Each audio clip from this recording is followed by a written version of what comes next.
अछूत कौन? बोध कथाएं। महात्मा बुद्ध प्रवचन सभा में आकर मौन बैठ गए। शिष्य समुदाय उनके इस मौन के कारण चिंतित हुए कि कहीं वे अस्वस्थ तो नहीं हैं। आखिर एक शिष्य ने पूछ ही लिया, भंते, आप आज इस तरह मौन क्यों हैं? वे नहीं बोले तो दूसरे शिष्य ने फिर पूछा, गुरुदेव, आप स्वस्थ तो हैं? बुद्ध फिर भी मौन ही बैठे रहे।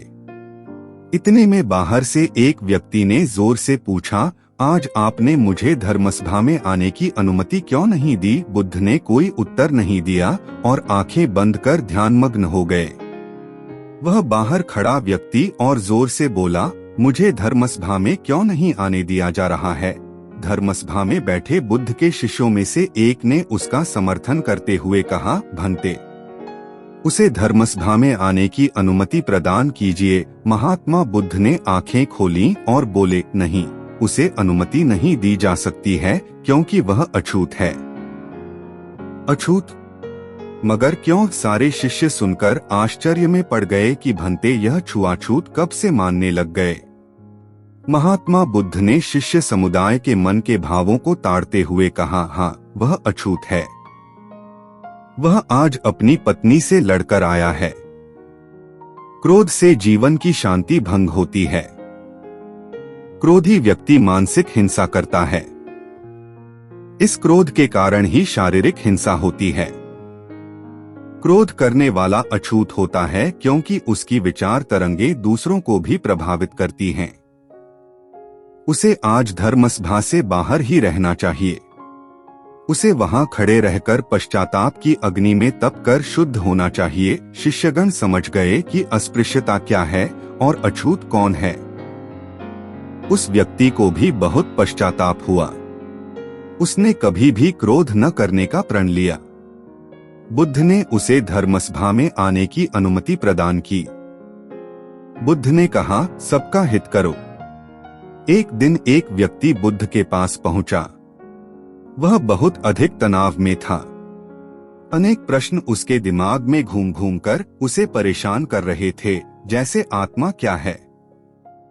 आदमी मृत्यु के बाद कहा जाता है।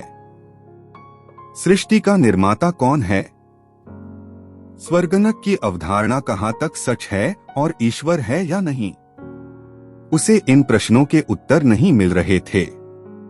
जब वह बुद्ध के पास पहुंचा तो उसने देखा कि बुद्ध को कई लोग घेर कर बैठे हैं। बुद्ध उन सभी के प्रश्नों व जिज्ञासाओं का समाधान अत्यंत सहज भाव से कर रहे हैं। काफी देर तक यह क्रम चलता रहा, किंतु बुद्ध धैर्यपूर्वक हर एक को संतुष्ट करते रहे। बेचारा व्यक्ति वहां का हाल देखकर परेशान हो गया। उसने सोचा कि इन्हें दुनियादारी के मामलों में पड़ने से क्या लाभ।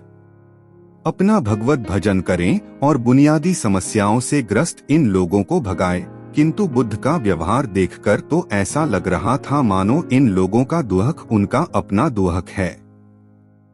आखिर उस व्यक्ति ने पूछ ही लिया, महाराज, आपको इन सांसारिक बातों से क्या लेना देना? बुद्ध बोले, मैं ज्ञानी नहीं हूँ और इंसान हूँ। वैसे भी वह ज्ञान किस काम का जो इतना घमंडी और आत्म केंद्रित हो कि अपने अतिरिक्त दूसरे की चिंता ही न कर सके। ऐसा ज्ञान तो अज्ञान से भी बुरा है। बुद्ध की बातें सुनकर व्यक्ति की उलझन दूर हो गई।